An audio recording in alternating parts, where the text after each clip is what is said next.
नमस्कार। जीवा fertility centres अपने हर सेंटर पे बंजारा हिल्स, सनत नगर, मनीकोंडा और कोमपल्ली पे जुलाई में हर शनिवार फ्री फर्टिलिटी कैंप रख रहा है।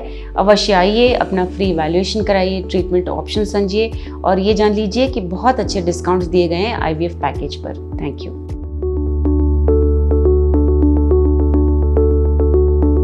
आदाब, मेरा नाम डॉक्टर सुवर्चला है। मैं जीवा फर्टिलिटी सेंटर्स में साइंटिफिक डायरेक्टर हूँ। अक्सर जब आप अपने डॉक्टर के पास जाओगे फर्टिलिटी इवैल्यूएशन के लिए, यानी कि ट्रीटमेंट के लिए जब आप जाओगे, तो आपके डॉक्टर आप विटामिन और मिनरल की गोलियां भी बहुत देते हैं और आप अक्सर ये सोचते रहते हो कि कुछ तो अंडा रिलीज करने के लिए दे, कुछ तो एम्ब्रियो के डेवलपमेंट के लिए दे। अच्छा, लेकिन आप अगर समझेंगे कि ये जो सप्लीमेंट्स दिए गए हैं इनकी अहमियत क्या है, इससे क्या फायदे हो रहे हैं आपके, तो आप वो खुद अपने आप इंक्लूड करोगे। 1 बाय 1 देखते हैं। जो फोलिक एसिड आपको दिया जाता है या फोलेट, ये बहुत आवश्यक होता है आपके बच्चे के डेवलपमेंट के लिए। इसके नहीं होने के कारण एक बर्थ डिफेक्ट होता है जिसमें बच्चे के रीढ़ में न्यूरल ट्यूब डिफेक्ट जिसके कहते हैं, वो होने के चांसेस बहुत ज़्यादा होते हैं। और अक्सर ये देखा गया है कि आप गर्भ से हैं करके जानना भी आपको 2-3 महीने के बाद मालूम चलता है और वो 2-3 महीने बहुत क्रिटिकल टाइम होते हैं जिसमें आपके फीटस, आपके बच्चे में ये प्रॉब्लम आने के चांसेस ज़्यादा होते हैं अगर आपने फोलिक एसिड नहीं लिया होता है। तो अवश्य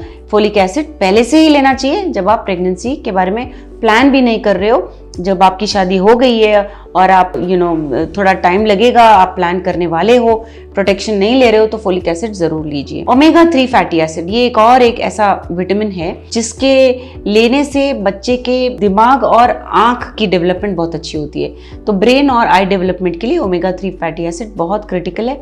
ये आप खाने में नहीं, मतलब जैसे मच्छी हो गया, पनीर हो गया, सब में ले सकते हैं और सप्लीमेंटेशन भी ले सकते हैं। आयरन एक सबसे महत्वपूर्ण विटामिन मिनरल है जिसके लेने से ये होता है कि प्रॉपर फंक्शनिंग होता है। बहुत अहमियत है आयरन की, लेकिन सबसे ज़रूरी ये बात होती है कि अगर आपके एनीमिया हो जाता है या आयरन कम हो जाता है तो आपके मिसकैरेज यानी गर्भ का ना रुकने के चांसेस बहुत ज़्यादा होते हैं अगर आयरन डेफिशिएंसी हो। आयरन डेफिशिएंसी से प्रेगनेंसी भी मुश्किल होता है क्योंकि जिसके आयरन कम होता है उसके अंडे भी रिलीज ठीक से नहीं होते और अगर होते भी हैं तो वो फर्टिलाइज ठीक से नहीं होते, यानी कि स्पर्म उसके अंदर जा नहीं सकता। तो आयरन डेफिशिएंसी को अवश्य सुधारना, ठीक करना बहुत ज़रूरी है। ना सिर्फ प्रेगनेंसी के दौरान, प्रेगनेंसी प्लान करने के पहले भी आयरन डेफिशिएंसी का नहीं होना चाहिए। लेकिन वापस आते हैं फोलिक एसिड की अहमियत पे। अगर फोलिक एसिड नहीं लिया जाता है और आप प्रेगनेंसी प्लान कर रहे हो तो ये देखा गया है कि जो ओव्यूलेशन प्रॉब्लम्स होते हैं, यानी कि अंडे के रिलीज होने के प्रॉब्लम 60% ज़्यादा बढ़ जाते हैं लोगों में। जब आप ये इंक्लूड करते हो तो चांस है कि आपके जो एग्स नहीं रिलीज हो रहे हैं वो ठीक से रिलीज होना शुरू हो जाते हैं और 15% ये चांस होते हैं कि आप स्वयं ही इसके साथ प्रेगनेंसी पा सकते हैं। यानी कि फोलिक एसिड आपने इंक्लूड कर दिया तो 15% चांस है कि आपकी प्रेगनेंसी खुद ब खुद आ जाए और 20% यानी कि 20% चांसेस ये हैं कि मिसकैरेजेस कम हो जाएं। ये भी स्टडीज़ के दौरान देखा गया है, ये ऐसे ही परसेंटेजेस नहीं है।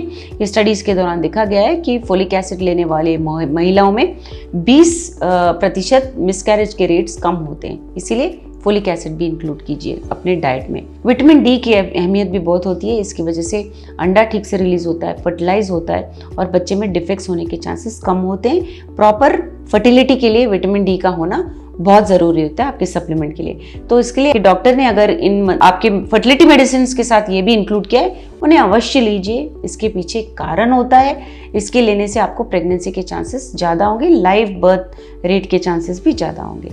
धन्यवाद। हमने इस वीडियो बनाने के लिए बहुत मुशक्कत की है। मेहरबानी करके हमें लाइक और सब्सक्राइब ज़रूर कीजिएगा। शुक्रिया।